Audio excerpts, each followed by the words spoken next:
Hey there, fellow road traveler. Welcome. I'm John the Mouse. I have been in the trucking industry for over 20 years.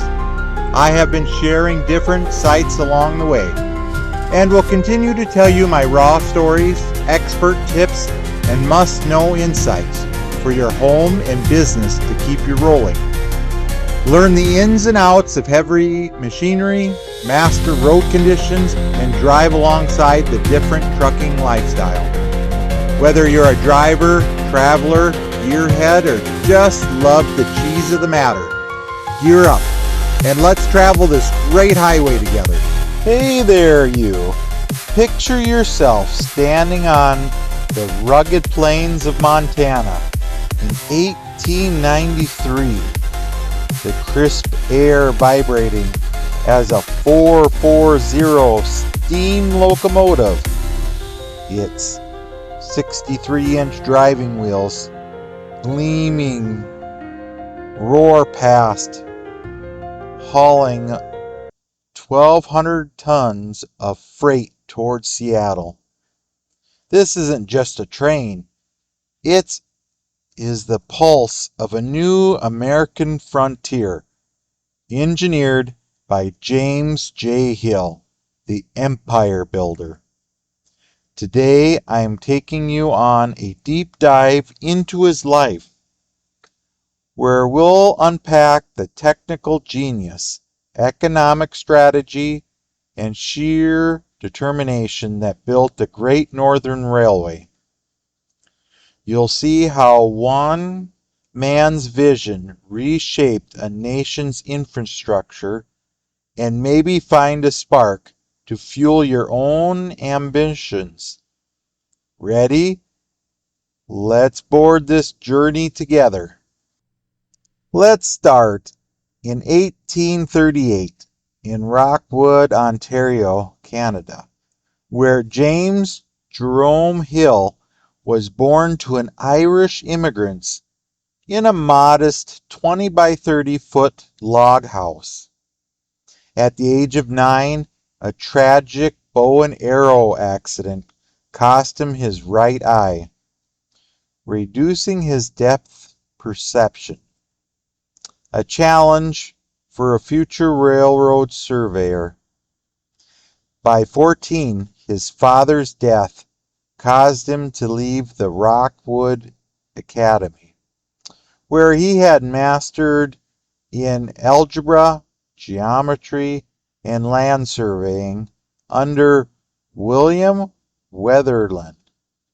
His education wasn't just book learning, it was practical, like calibrating a compass for his life challenges.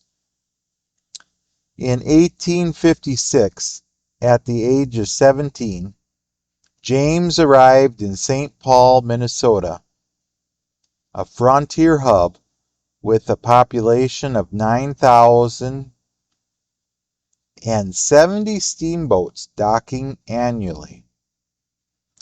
As a clerk for J.W. Bass and Company, he managed freight logistics, calculating tariffs for 500-ton steamboat cargo.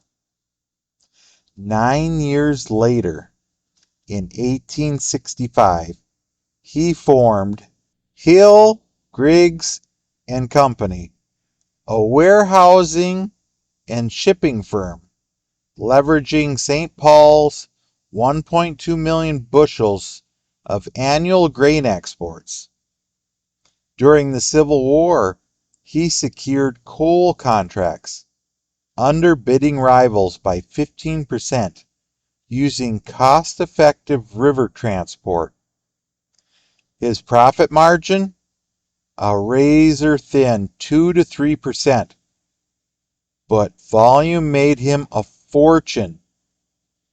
Think of James as a 19th century startup founder, analyzing supply chains like a modern-day logistics app. His early ventures?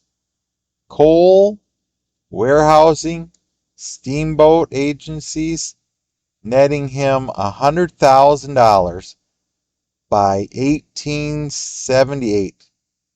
Now that's equivalent to $3 million today. That wasn't just luck. It was data-driven hustle, setting the stage for his railroad empire. Now let's get into the heart of Hill's legacy. The Great Northern Railway.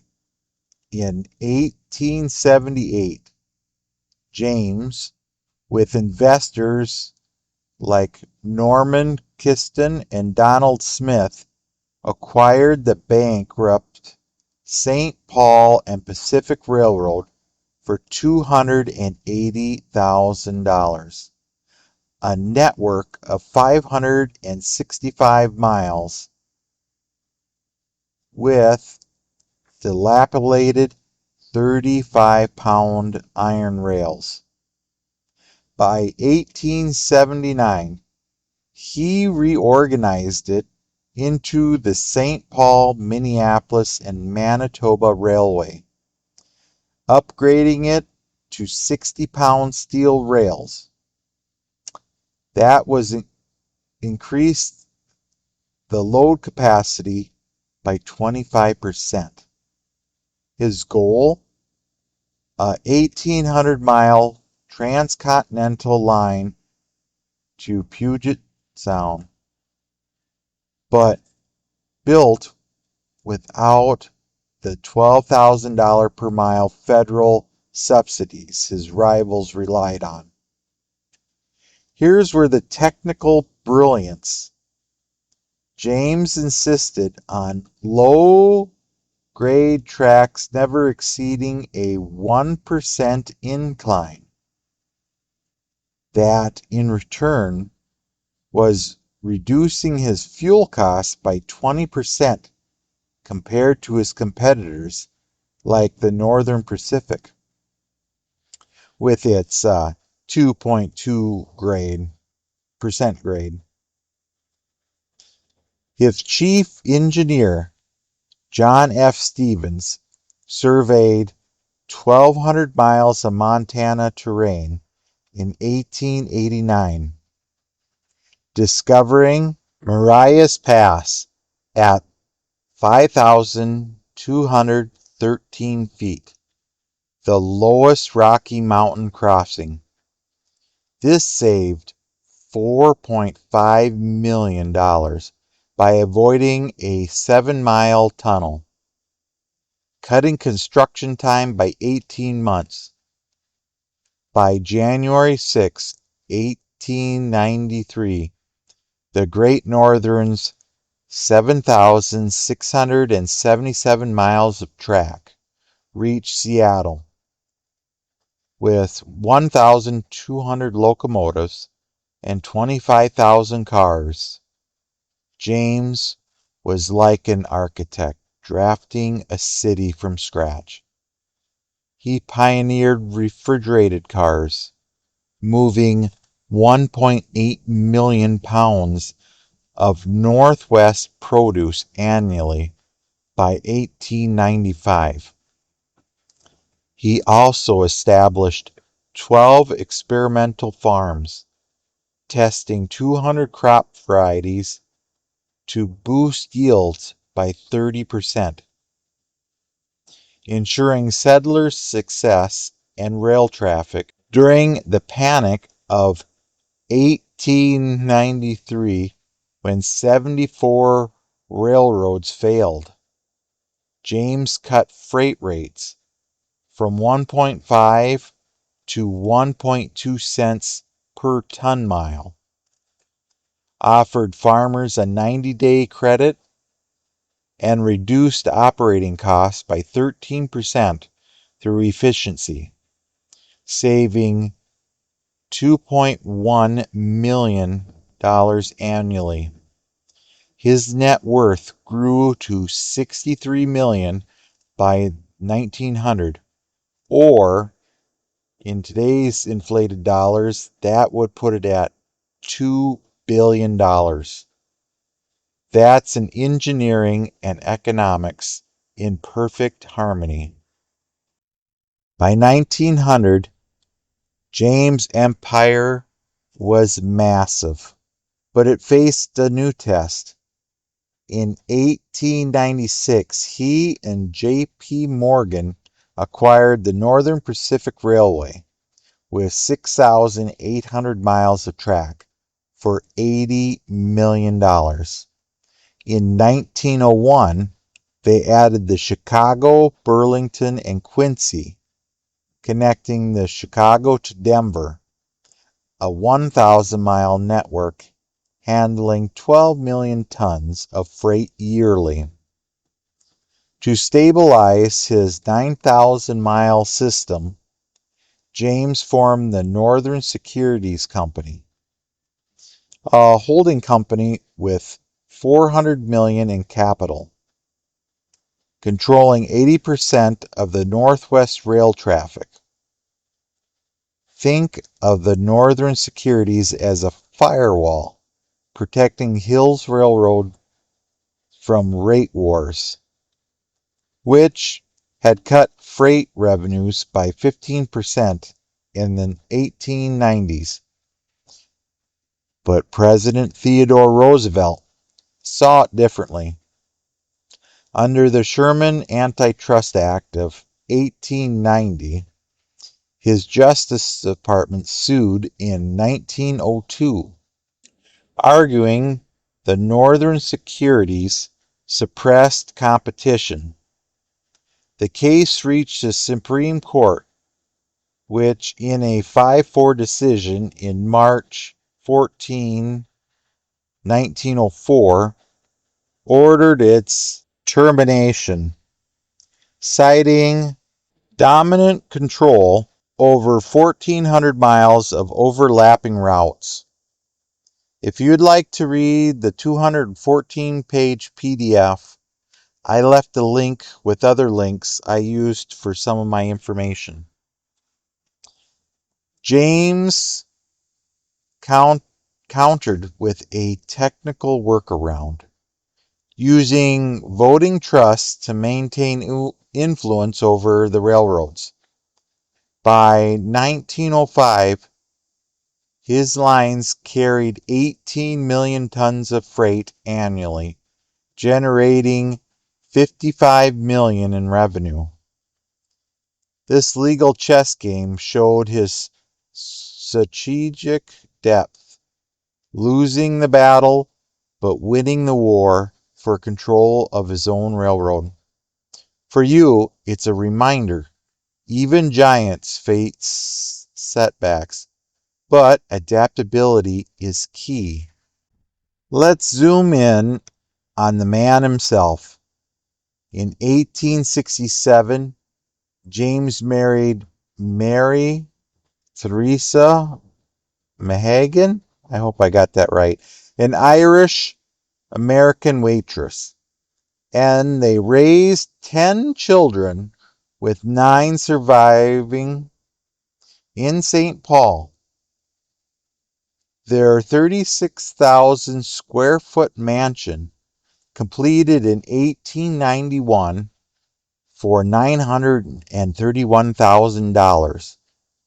Now, today's money, that is $28 million house, was technically a marvel of 42 rooms, 13 bathrooms, 22 fireplaces, and a 100-foot-long art gallery. Its electrical system was powered by a 200-kilowatt generator, supported 1,200 incandescent light bulbs, a rarity in this age. James micromanaged its construction, specifying 4-inch thick granite walls for durability. He donated $500,000 to Macalester and Carleton colleges, both in Minnesota. He funded their science buildings with 10,000 square foot laboratories. After the 1906 San Francisco earthquake, he contributed $200,000 to rebuilding schools, equivalent to $6 million today. The James J. Hill Reference Library, opened in 1921, housed 22,000 volumes and offered free access to entrepreneurs, processing 15,000 research queries yearly by 1925. But sad to say, that's all gone. Some of the library has gone to the Minnesota Historical Society. His art collection, valued at $1.5 million, now at the Minneapolis Institute of Arts. James was like a master builder, not just of the railroads, but of community infrastructure. His investments in education and culture still yield dividends, showing you how one person's vision can ripple through generations. James J. Hill's final years were as impactful as his prime. By 1916, the Great Northern operated 8,013 miles, carrying 22 million tons of freight and 5 million passengers annually. With revenues of $70 million, on May 29, 1916, he died at 77 from a septic infection, leaving a $53 million estate. That's $1.4 billion today for money-wise. His son Louis expanded the railway, adding 1,200 miles by 1920. The Great Northern merged into the BNSF Railway in 1970, now operating 32,500 miles and moving 4.4 billion miles yearly. Amtrak's Empire Builder, launched in 1929, runs 2,206 miles from Chicago to Seattle, carrying 400,000 passengers annually. Hill's innovations, like standardizing 70-ton boxcars and cutting transit times by sparking positivity, it's a lesson in building for the future. That's the story of James J. Hill, a man whose 7,677-mile railroad empire transformed the Northwest, moving 22 million tons of freight by 1916 and fostering 1,200 new towns. His life shows you that precision, hard work, and vision can change the world. What's your empire going to build? Like this video? Share it with somebody who needs inspiration. Let's keep Hill's legacy rolling down the tracks. I truly appreciate you spending time with us today. Thank you for watching. I would love to see you as part of the John the Mouse University. I can't wait to see you there. Here's a few videos you might enjoy. Thanks again. Until we meet again.